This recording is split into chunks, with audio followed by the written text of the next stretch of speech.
Hello, today we're covering cohort analysis, a method that sits a little differently from most things on this channel.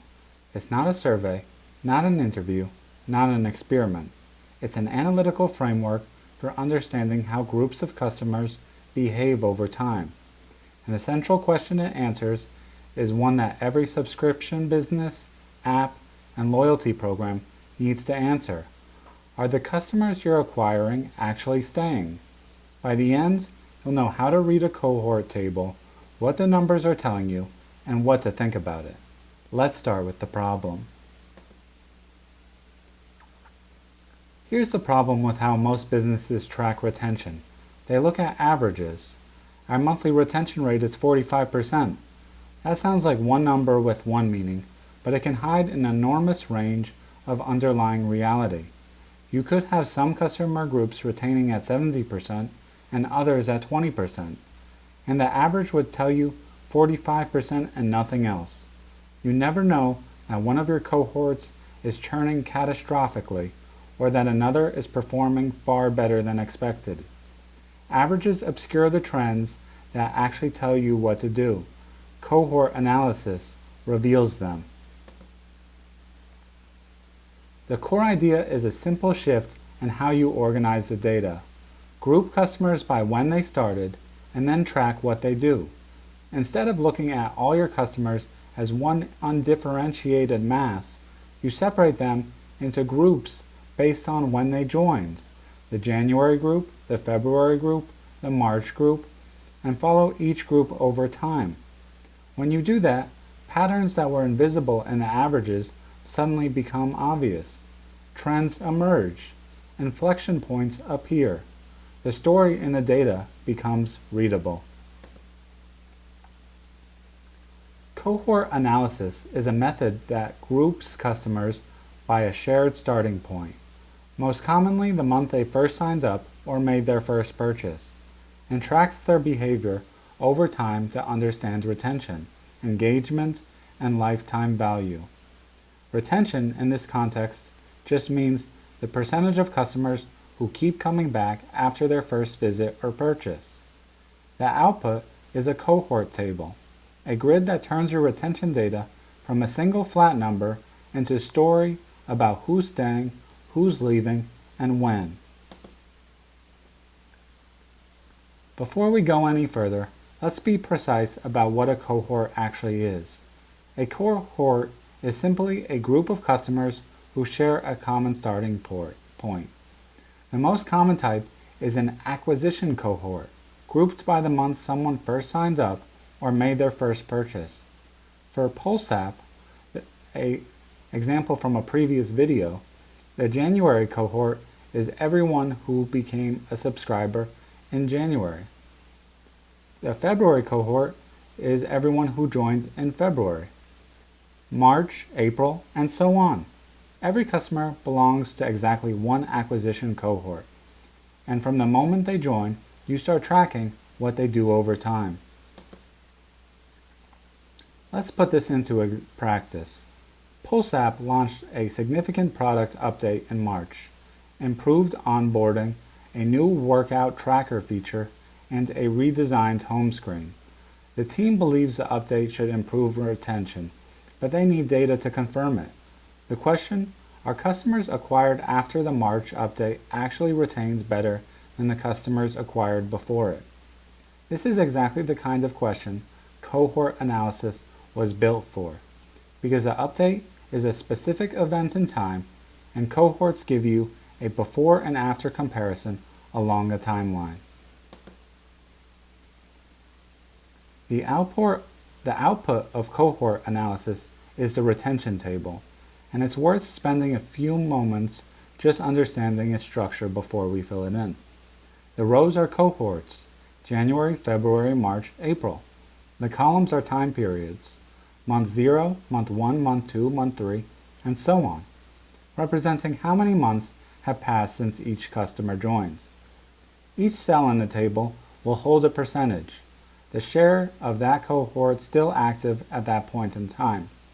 And month 0 is always 100%, because that's the starting point. Every customer is active in the month they join. That gives us our anchor. From there, the numbers can only go down. Let's fill in the first row, the January cohort, and understand what reading across it tells us. In month 0, 100% are active. That's everyone who joined in January. By month 1, that's down to 68%. Nearly a third of the January cohort didn't come back after their first month. By month 2, 52% remain. By month 3, 41%. Reading left to right across a single row shows you the life cycle of one specific group of customers, how quickly they drop off, and how the pace of the drop-off changes over time. Notice that the biggest drop is almost always between month 0 and month 1. The first period is when the least engaged, least convinced customers make their exit. Now let's read this in a different direction, down a column. Looking at month 2, column for all 4 cohorts. January is at 52%, February at 48%, March at 61%, April at 63%. Reading down a column compares different cohorts at the exact same point in their life cycle. Month 2 for January means 2 months after those customers joined, and month 2 for April means the same thing for that group. This is a fair comparison, and what do we see? March and April are meaningfully better. The March update launched right at the beginning of the March cohort. Something changed, and it shows up right here in the column. Here's something that confuses people when they first see a cohort table. It's not a complete rectangle. The bottom right corner has empty cells. That's not missing data, it's expected. The April cohort, for example, has only been around for a short time, so there's no month 6 data yet. They simply haven't reached that point. The table fills in diagonally over time as each cohort ages into later months. This is completely normal and you should expect it. The practical implication, you can only compare cohorts where data exists for both. Don't try to compare a 6-month-old cohort to a 2-month-old cohort on month 5 data that only has one of them.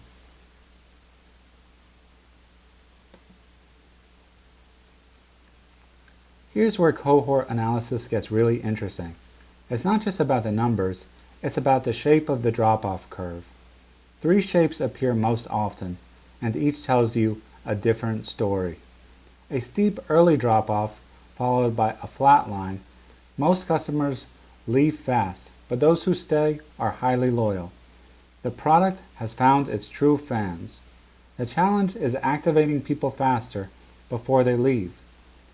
A gradual, steady decline that never flattens, a slow bleed, ongoing attrition that compounds over time.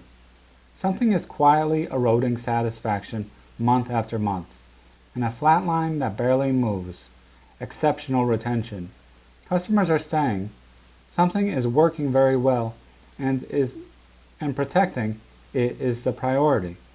For PulseApp, pre-update cohort shows the first shape. Post-update cohorts show something more toward the third.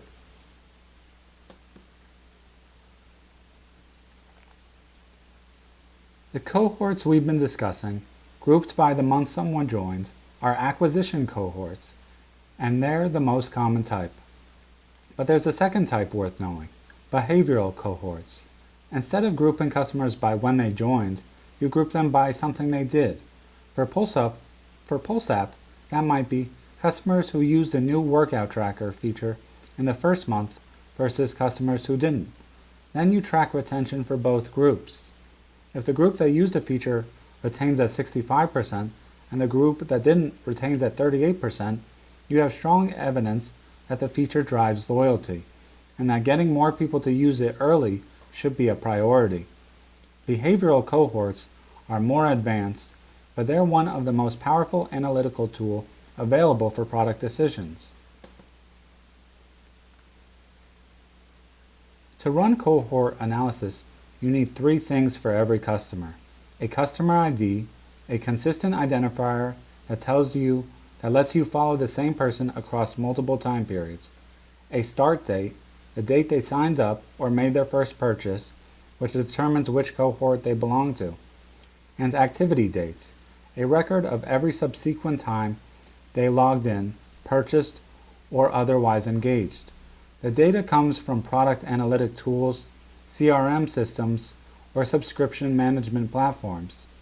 The key thing to understand, cohort analysis needs longitudinal data. You need to be tracking the same customer repeatedly over time, not just looking at monthly totals. If your data infrastructure only shows you how many active users you had in March, that's not enough.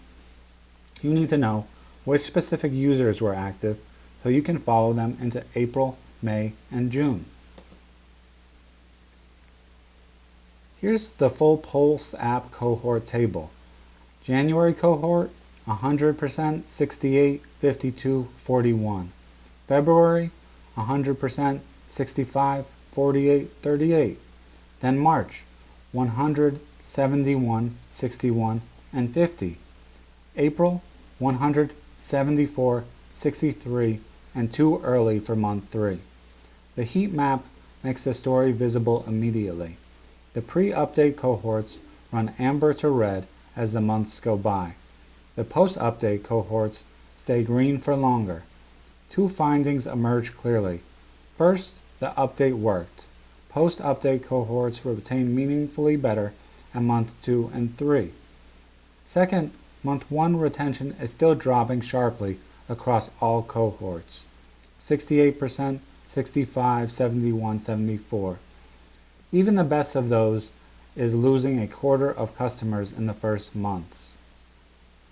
The update improved the product, but it didn't fix the early activation problem. 2 separate findings, 2 separate actions needed. Cohort data points to action in 3 specific ways. If early retention is low, a big month 0 to month 1 drop, the focus should be on onboarding. Most customers are leaving before they've experienced the core value of the product. Get them to the aha moment faster, and you'll keep more of them. If retention drops sharply at a specific month, say month 4 across all cohorts, something is happening at that particular point in the customer lifecycle. A billing event, a feature they run out of, a competitor offer that appears at the stage. Investigate that specific moment, and if no newer cohorts retain better than older ones, something you changed is working. Identify exactly what was changed and invest more in it. Cohort data is more valuable when it points to a specific question to investigate, not when it's treated as the final answer. Let's be balanced. The strengths of cohort analysis are significant. It cuts through averages to reveal trends that are otherwise completely hidden. It directly connects product or marketing changes to retention outcomes. In PulseApp's case, the March update's impact on the March cohort is unmistakable and is essential for understanding customer lifetime value, since retention over time is the foundation of how much each acquired customer is actually worth. The limitations are equally real. It requires clean, longitudinal data, and many companies simply don't have it organized in the right way. Newer cohorts have incomplete data, so early comparisons come with caveats.